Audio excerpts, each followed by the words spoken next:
السلام علیکم، کیسے ہیں آپ سب؟ امید ہے آپ سب خیریت سے ہوں گے۔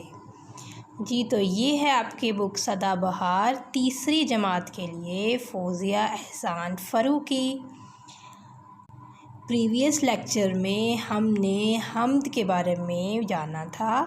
اب ہم آپ کا یونٹ 1 سٹارٹ کریں گے۔ Let's start unit 1۔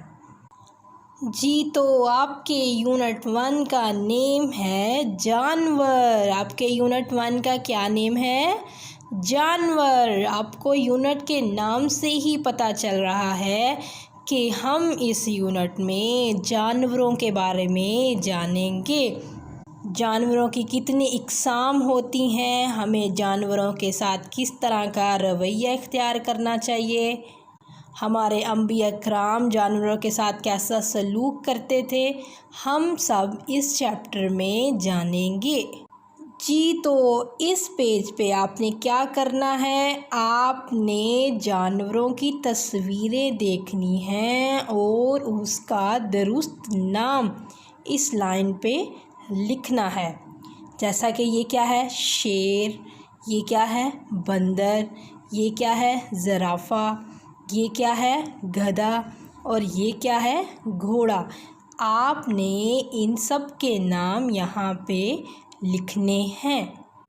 جی تو پیارے بچوں، آج میں آپ کو حضرت نوح علیہ السلام کی کہانی سناؤں گی۔ آپ کو پتہ ہے اللہ تعالیٰ نے دنیا میں بہت سے ایسے انسان بھیجے ہیں جو لوگوں کو اچھی باتیں بتاتے ہیں اور برے کاموں سے منع کرتے تھے۔ ایسے انسانوں کو نبی کہتے ہیں۔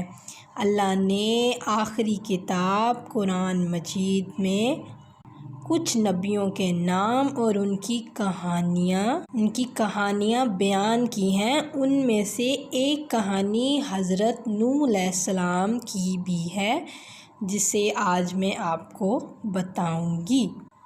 حضرت نوح علیہ السلام اللہ کے نبی تھے۔ وہ لوگوں کو اچھے کام کرنے اور برے کاموں سے بچنے کے لیے کہتے تھے، لیکن کچھ لوگ ان کی باتیں سن لیتے تھے اور کچھ انہیں برا بھلا یا برے ناموں سے پکارتے تھے۔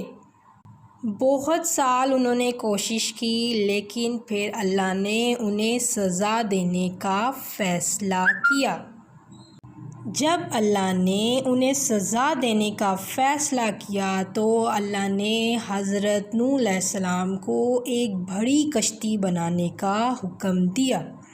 حضرت نوح علیہ السلام نے اللہ تعالیٰ سے کوئی سوال نہیں کیا اور جنگل سے لکڑیاں اکٹھی کر کے انہیں کاٹنا شروع کر دیا۔ ان کے ساتھیوں نے ان کی مدد کی۔ جو برے لوگ تھے وہ انہیں دیکھ کر ان کا مذاق اڑانے لگتے کہ یہاں پہ تو نہ تو کوئی دریا ہے اور نہ تو سمندر، یہ کشتی کیا تم مٹی پہ چلاؤ گے؟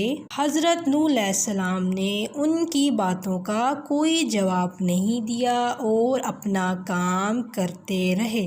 کچھ دنوں بعد ایک بہت بڑی کشتی تیار ہو گئی تو اللہ نے حکم دیا، آپ تمام جانوروں اور پرندوں کا ایک ایک جوڑا اور کھانے پینے کا سامان کشتی میں رکھ لیں۔ انہوں نے اللہ کا حکم مانا اور تمام جانوروں کا ایک ایک جوڑا کشتی میں سوار کر لیا۔ پھر اللہ نے انہیں حکم دیا کہ آپ بھی کشتی میں سوار ہو جائیں۔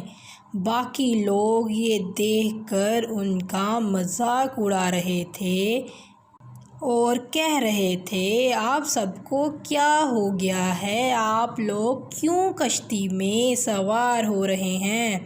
نافرمان لوگوں میں حضرت نوح علیہ السلام کا بیٹا بھی شامل تھا۔ حضرت نوح علیہ السلام نے اپنے بیٹے کو بہت سمجھایا لیکن وہ نہ مانا، اور انہوں نے اپنے بابا کو کہا، آپ میری فکر نہ کریں، مجھے کچھ نہیں ہوگا۔